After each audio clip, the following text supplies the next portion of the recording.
Hello, good evening. स्वागत है आप सबका एवाइस एक्सप्रेस में। आशा करते हैं आप सभी मस्त होंगे, स्वस्थ होंगे, अपने काम में व्यस्त होंगे। हम कल पढ़ रहे थे भारतीय राज्य व्यवस्था का भाग 1, जिसमें हमने देखा था भारतीय संविधान के विकास की पृष्ठभूमि।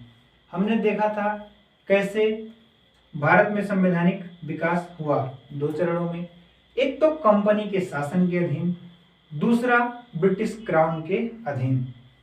पहला 1773 से लेके 1858 तक कंपनी के शासन के अधीन और दूसरा चरण 1858 से लेके 1947 तक क्राउन के अधीन हमने देखा था। आज हम देखेंगे 1773 का रेगुलेटिंग एक्ट जरूरत क्या पड़ी कि जो कंपनी शासन कर रही थी, जब कंपनी भारत में शासन कर रही थी, तो ब्रिटिश क्राउन को या ब्रिटिश संसद को जरूरत क्या पड़ी कि भारत में प्रशासन के लिए एक्ट लाना पड़ा। तो आज हम स्टार्ट करते हैं 1773 का रेगुलेटिंग एक्ट। 1773 का रेगुलेटिंग एक्ट, 1773 का रेगुलेटिंग एक्ट। जरूरत क्या पड़ी? गुरु जी, हर जगह जरूरत थोड़ी ना पड़ती है।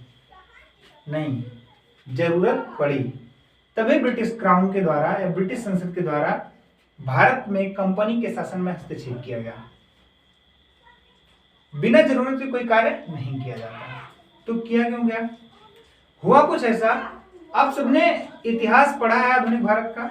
आपने देखा कैसे एक कंपनी 1600 में व्यापार के लिए आई और 1765 तक व्यापारिक संस्था से वो प्रशासनिक निकाय में परिवर्तित हो गई।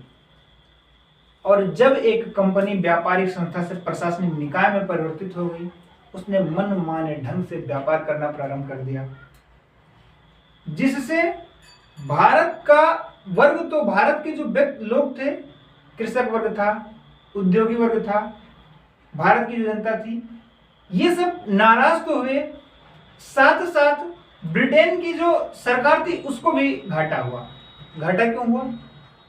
घाटा इसलिए हुआ कि जो कंपनी के लोग थे, अधिकारी थे, वो ज्यादातर अपना निजी व्यापार करना प्रारंभ कर दिए। कंपनी के जो व्यापारी थे वो ज्यादातर अपना निजी व्यापार करना प्रारंभ कर दिए।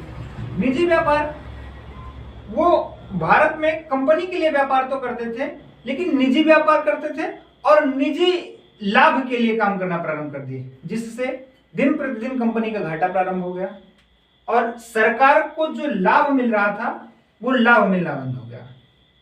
तो हुआ कुछ ऐसा कि ब्रिटिश संसद ने पहली बार भारत में शासन के लिए एक एक्ट लाया, जिसे 1773 का रेगुलेटिंग एक्ट कहा गया।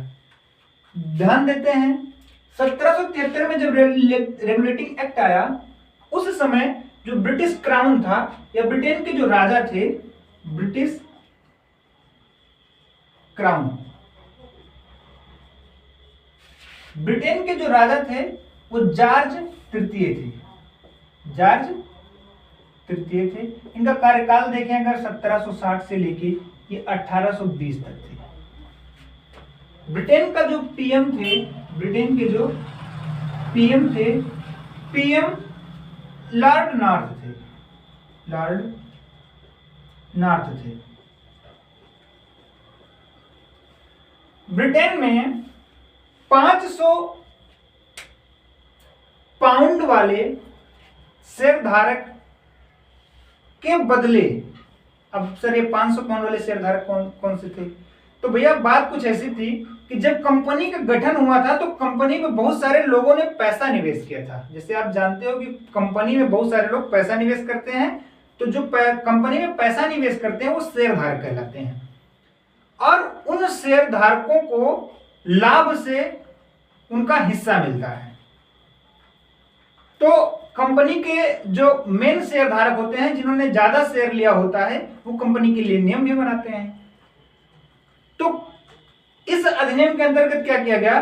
जो 500 पाउंड के शेयरधारक थे, उनके बदले 1000 पाउंड वाले शेयरधारकों के द्वारा 500 पाउंड के बजाय 1000 पाउंड के शेयरधारकों ने एक संचालक मंडल बनाया गया। इनके द्वारा एक संचालक मंडल बनाया गया।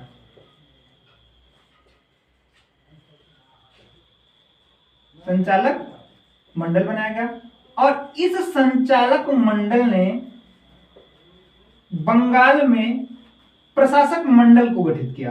प्रशासक मंडल, प्रशासक मंडल को गठित किया। इस प्रशासक मंडल में एक गवर्नर जनरल था, गवर्नर जनरल था और इसके साथ 4 पार्षद थे, 4 पार्षद थे। आज तक आपने देखा है कि 1773 के रेगुलेटिंग एक्ट में पहला काम जो किया गया था कि बंगाल का जो गवर्नर था, बंगाल का गवर्नर था, इसे गवर्नर जनरल बना दिया गया था। गवर्नर जनरल, गवर्नर जनरल बना दिया गया था और इसकी 4 सदस्यों की एक कार्यकारिणी परिषद थी। सदस्यों की कार्यकारिणी परिषद थी। जो बंगाल का गवर्नर था ये चुना किसके द्वारा गया? तो यही 1000 पाउंड वाले संचालक मंडलों के द्वारा चुना गया और जो 4 पार्षद थे इसी के कार्यकारिणी सदस्य के थे। पहला काम क्या किया गया? बंगाल के गवर्नर को गवर्नर जनरल बना दिया गया। तो गवर्नर जनरल का चुनाव किसने किया? जो कंपनी के शेयर धारक थे उसके द्वारा चुने गए संचालक मंडल ने। ठीक। दूसरा जो काम किया गया वो 1773 के अधीन ही 1773 के अधीन ही 1774 में बंगाल में कोलकाता में एक सुप्रीम कोर्ट की स्थापना की गई। सुप्रीम कोर्ट की स्थापना की गई और इसमें 4 जज नियुक्त किए गए। कितने जज? 4 जज। एक तो मुख्य न्यायाधीश थे प्लस 3 अन्य न्यायाधीश थे। जो मुख्य न्यायाधीश थे इनका नाम था एलिहाज इम्पे और जो अन्य 3 न्यायाधीश थे इनमें एक थे लेमेंस्टर, हाइड और चैम्बर्स। फिर से देखते हैं क्या किया गया। बंगाल के गवर्नर को गवर्नर जनरल बना दिया गया। इसके लिए 4 सदस्यों की एक कार्यकारिणी परिषद बनाई गई। 1773 एक्ट के अधीन ही 1774 में कोलकाता में सुप्रीम कोर्ट की स्थापना की गई जिसमें मुख्य 4 जज थे। 4 जज में इलिहाज इम्पे जो थे ये मुख्य न्यायाधीश थे। 3 जो थे ये अन्य न्यायाधीश थे। अगला जो मेन कार्य इसके अधीन किया गया वो कंपनी के जो अधिकारी थे इनके निजी व्यापार पर, कंपनी के अधिकारी के निजी व्यापार पर पूर्णतः प्रतिबंध लगा दिया गया। निजी व्यापार पर पूर्णतः प्रतिबंध लगा दिया गया।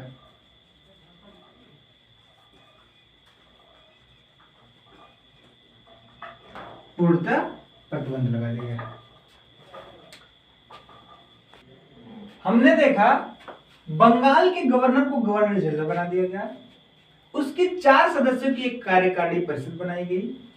1773 में 1773 एक्ट के अधीन ही 1774 में कोलकाता में एक सुप्रीम कोर्ट की स्थापना की गई जिसके मुख्य जज लिहाज पे अन्य 3 जज लेमनस्टर, हाइडो और चैम्बर्स बने। अगला जो काम किया गया वो कंपनी के अधिकारियों के निजी व्यापार पर पूर्णतः प्रतिबंध लगा देगा। यहां तक किसी को कोई दिक्कत तो होनी नहीं चाहिए। लेकिन जो मेन क्वेश्चन यहां से पूछेगा वो पूछेगा भारत में सर्वप्रथम ब्रिटिश संसद का हस्तक्षेप कब प्रारंभ हुआ। भारतीय शासन में सर्वप्रथम ब्रिटिश संसद का हस्तक्षेप कब प्रारंभ हुआ। तो इसका आप स्क्रीनशॉट ले लीजिएगा। आगे देखते हैं भारत में ब्रिटिश संसद का हस्तक्षेप कब प्रारंभ हुआ। तो पहली बार 1773 के रेगुलेटिंग एक्ट के द्वारा ही भारत में ब्रिटिश संसद का हस्तक्षेप प्रारंभ हुआ था। ब्रिटिश संसद का हस्तक्षेप पहली बार 1773 के रेगुलेटिंग एक्ट के अंतर्गत ही प्रारंभ हुआ। इससे पहले क्या था? इससे पहले भारत में व्यापारिक और प्रशासनिक दोनों मामले कंपनी देखती थी। व्यापारिक और प्रशासनिक दोनों मामले कंपनी देखती थी। तो इंपॉर्टेंट क्वेश्चन क्या बनता है? भारत में पहली बार ब्रिटिश संसद का हस्तक्षेप कब प्रारंभ हुआ? तो वो प्रारंभ हुआ 1773 के रेगुलेटिंग एक्ट से। भारत में पहली बार ब्रिटिश शासन का हस्तक्षेप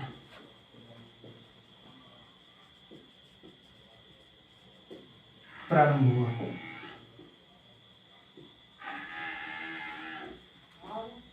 सत्रह सौ तिहत्तर के रेगुलेटिंग एक्ट से जुड़ी हुई कुछ खास बातें थी जो आपको समझ में आ गई होंगी। अगला जो एक्ट आया वो आता है 1781 में। 1781 में अगला जो एक्ट आता है 1781 में, जिसको एक्ट ऑफ सेटलमेंट के नाम से जानते हैं। 1781 में आता है, इसको बोलते हैं एक्ट ऑफ सेटलमेंट। कुछ जगहों पे इसको बंगाल जुडिकेचर अधिनियम भी कहा जाता है। बंगाल जुडिकेचर अधिनियम। बंगाल जुडिकेचर अधिनियम, ये क्या था? बंगाल जुडिकेचर अधिनियम उस समय तीन प्रांत, Bengal, Bihar, Orissa,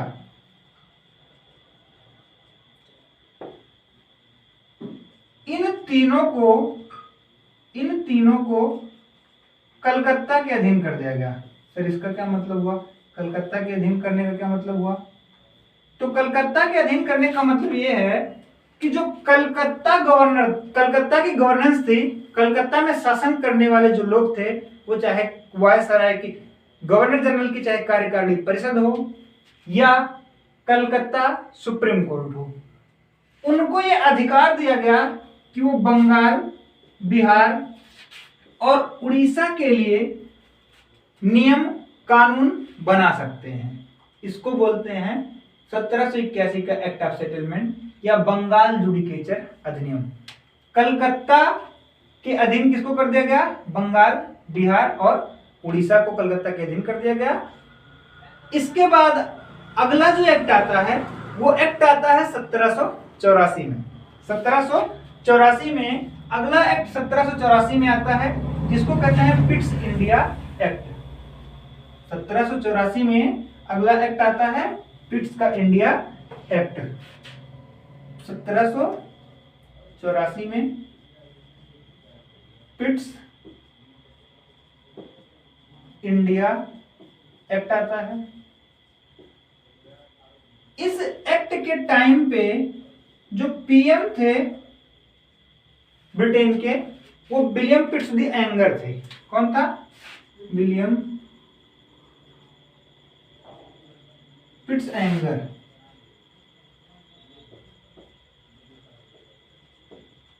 William Pitts anger,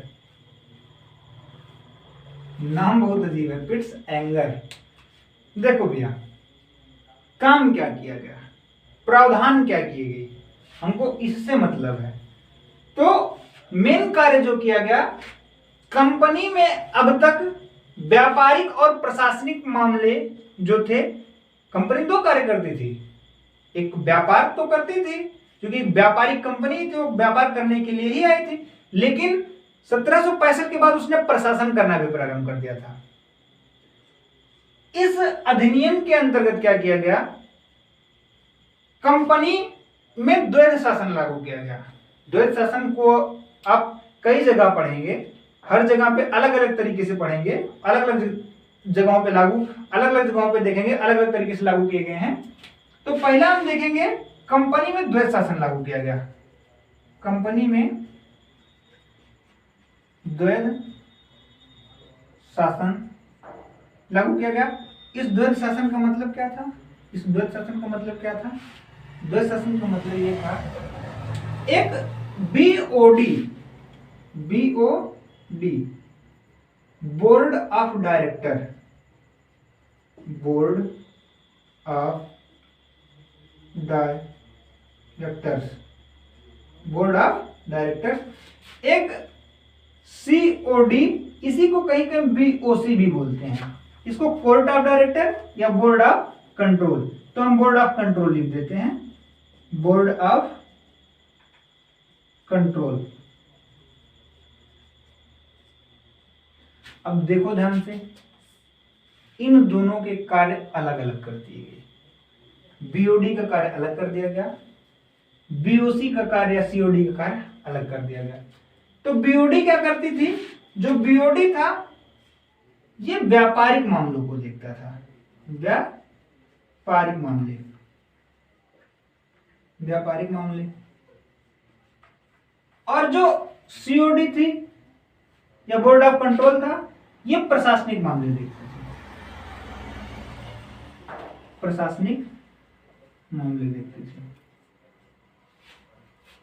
board of director क्या देखते थे, व्यापारिक मामले। बोर्ड ऑफ कंट्रोल क्या देखता था, प्रशासनिक मामले। अब आप अपना दिमाग लगाइए, व्यापार जो देखेंगे उनकी नियुक्ति कौन करेगा, तो आपको इतना पता है कि व्यापार के मामलों की नियुक्ति करने के लिए शेयर धारकों के द्वारा नियुक्त किए जाएंगे, क्योंकि व्यापार से जो लाभ होगा उससे अधिकतर लाभ तो शेयर धारकों को लेना है, क्योंकि पैसा तो उन्होंने लगाया ना। तो व्यापारिक मामले में जो शेयर धारक थे उनके द्वारा नियुक्त किए गए लोग होते थे, व्यापारिक मामलों में शेयर धारकों के द्वारा नियुक्त किए गए लोग होते थे, शेयर धारकों के द्वारा नियुक्त किए गए लोग, जो लोग इसमें होते थे वो शेयर धारकों के द्वारा नियुक्त किए जाते थे। लेकिन प्रशासन अब ब्रिटिश क्राउन देख रहा है, ब्रिटिश क्राउन के अधीन किया जा रहा है, तो प्रशासनिक मामले में ब्रिटेन की संसद के द्वारा नियुक्त किए गए लोग होंगे। तो किसके द्वारा नियुक्त किए जाएंगे, ब्रिटेन की संसद के द्वारा नियुक्त किए गए लोग इसमें होंगे। ब्रिटेन की प्रशासनिक मामलों में ब्रिटेन की संसद के द्वारा नियुक्त किए गए लोग होते थे, और इसमें कुल 6 लोगों की नियुक्ति की गई, 6 लोगों की नियुक्ति की गई। आपने देखा कंपनी में द्वैध शासन लागू किया गया। द्वैध शासन मतलब एक बीओडी का गठन किया गया, एक बीओसी का गठन किया गया। बोर्ड ऑफ डायरेक्टर क्या करती थी, ये व्यापारिक मामलों को देखते थे, और बोर्ड ऑफ कंट्रोल प्रशासनिक मामले को देखते थे, बोर्ड ऑफ कंट्रोल प्रशासनिक मामले को देखते थे। ठीक, इसके बाद और क्या प्रावधान किए गए, तो और प्रावधान में अगर हम देखेंगे तो जो गवर्नर जनरल की कार्यकारी परिषद गठित की गई थी 1773 में, उसमें सदस्य संख्या कितनी थी, 4। आपने देखा था जो गवर्नर जनरल की परिषद गठित की गई थी 1773 एक्ट के अंतर्गत, उसमें सदस्य संख्या 4 थी, लेकिन उसके सदस्य संख्या को घटाकर कितना कर दिया गया, 3। तो गवर्नर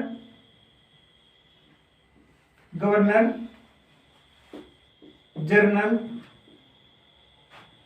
के परिषद के सदस्यों की संख्या को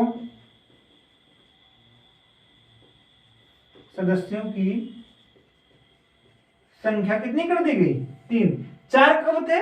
1773 के रेगुलेटिंग एक्ट के अंतर्गत। अभी जब आप आगे 1833 का एक्ट पढ़ेंगे तो उसमें देखेंगे कि गवर्नर जनरल की कार्यकारी परिषद में चौथा सदस्य फिर से नियुक्त किया जाता है और वो विधि वेत्ता के रूप में लॉर्ड मैकाले को नियुक्त किया जाता है। उसके बाद फिर जब आप आगे देखेंगे तो पांचवा और छठवां सदस्य भी एक पब्लिक सेक्टर से और एक वित्त विभाग के सेक्टर से नियुक्त किया जाता है। आगे देखेंगे अभी हम गवर्नर जनरल के परिषद के सदस्यों की संख्या कितनी कर दी गई?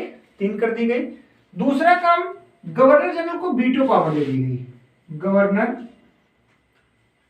जनरल को वीटो पावर दी गई, वीटो पावर दे दी गई या वीटो प्रदान किया गया, वीटो प्रदान किया गया।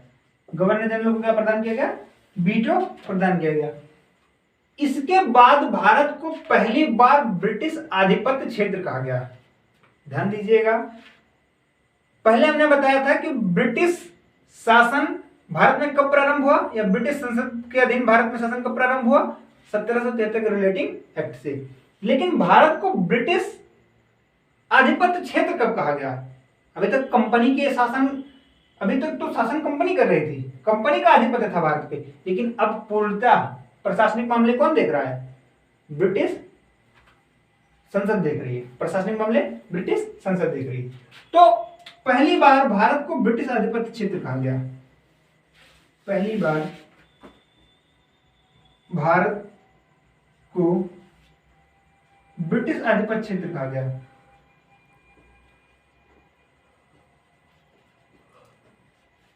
क्षेत्र कहा गया। यहां तक किसी कोई दिक्कत? पहली बार भारत को ब्रिटिश आधिपत्य क्षेत्र कहा गया। और क्या किया गया नियम के अंतर्गत? तो कोलकाता को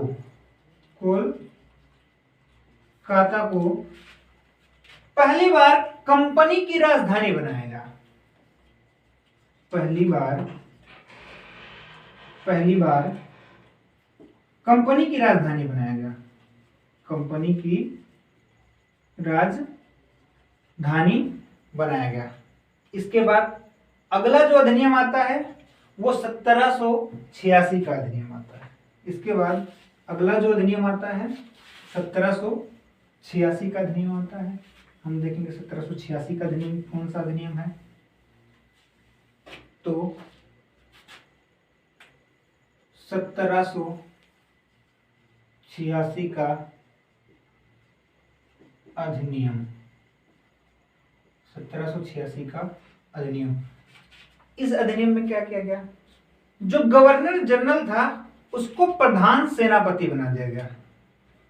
गुरु जी इसमें कौन सी बड़ी बात है? प्रधान सेनापति बना दिया गया तो क्या किया गया भैया? प्रधान सेनापति बनाने का मतलब ये हो गया अब सारी पावर उसी के हाथ में, जहां चाहे वहीं गोली चलवाए, कोनो देरी न रही गई। अब तक का होता था, आप कर्नाटक युद्ध देखे होंगे, कर्नाटक युद्ध आगे आप जब देखे होंगे तो उसमें आपको पता होगा कि युद्ध भारत में होता था लेकिन उसके लिए परमिशन लेती थी। लेकिन यहां क्या हुआ? अब पुनः गवर्नर जनरल को क्या कर दिया गया? गवर्नर जनरल को प्रधान सेनापति बना दिया गया। गवर्नर जनरल को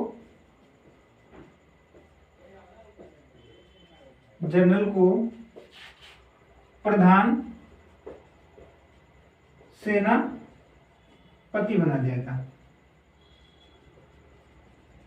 गवर्नर जनरल को प्रधान सेनापति बना दिया गया।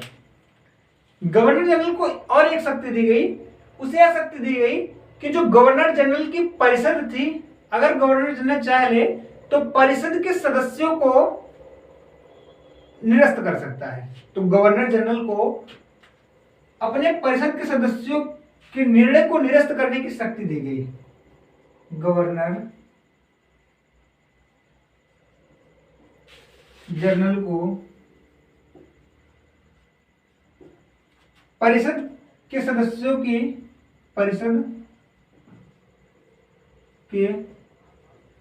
सदस्यों के निर्णय को निरस्त करने की शक्ति दी गई।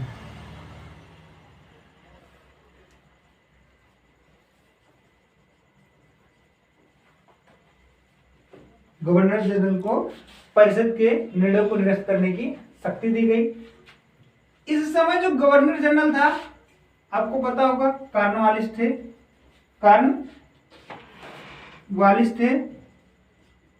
गवर्नर जनरल कौन थे? कॉर्नवालिस थे। इन्होंने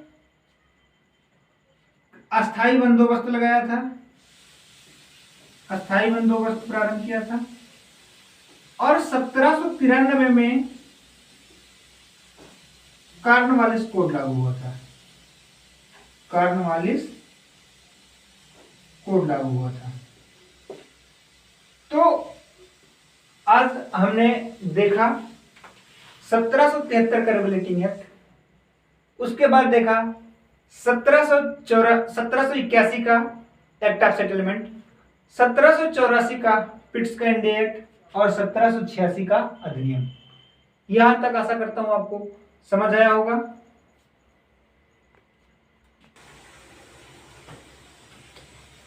सत्रह सौ 93 में कॉर्नवालिस कोड लागू हुआ। इसके बाद जो एक्ट आता है वो 1793 में चार्टर एक्ट आता है।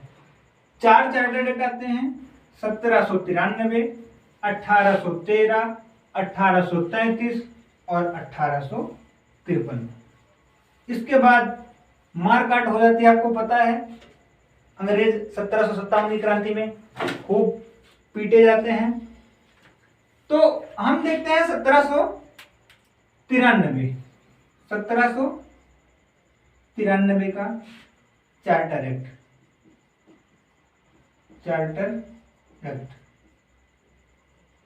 इसमें जो प्रावधान किए गए, जो कंपनी थी उसकी commercial monopoly and political monopoly, मतलब प्रशासनिक अधिकार और व्यापारिक अधिकार, दोनों को 20 वर्षों के लिए बढ़ा दिया जाता है। एक अधिकार था, तो पहला काम क्या गया, कंपनी के प्रशासनिक एकाधिकार हुआ, व्यापारिक एकाधिकार को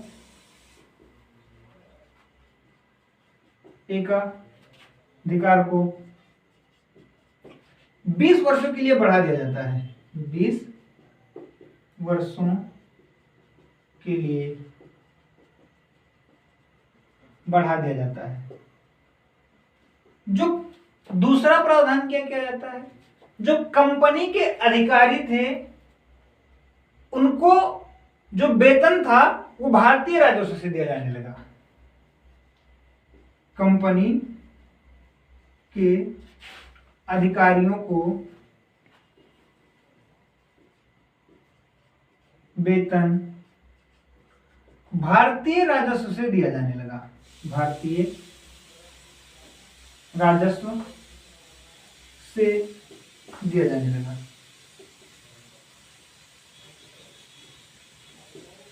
सत्रह सौ 93 में क्या क्या किया गया, पहला हम देखेंगे कंपनी के प्रशासनिक एकाधिकार व व्यापारिक एकाधिकार को 20 वर्षों के लिए बढ़ा दिया गया। दूसरा, कंपनी के अधिकारियों को जो वेतन था वो भारतीय राजस्व से दिया जाने लगा। आज की क्लास में हमने इतना देखा है। कल की क्लास में हम देखेंगे 1813 से लेके 1853 तक के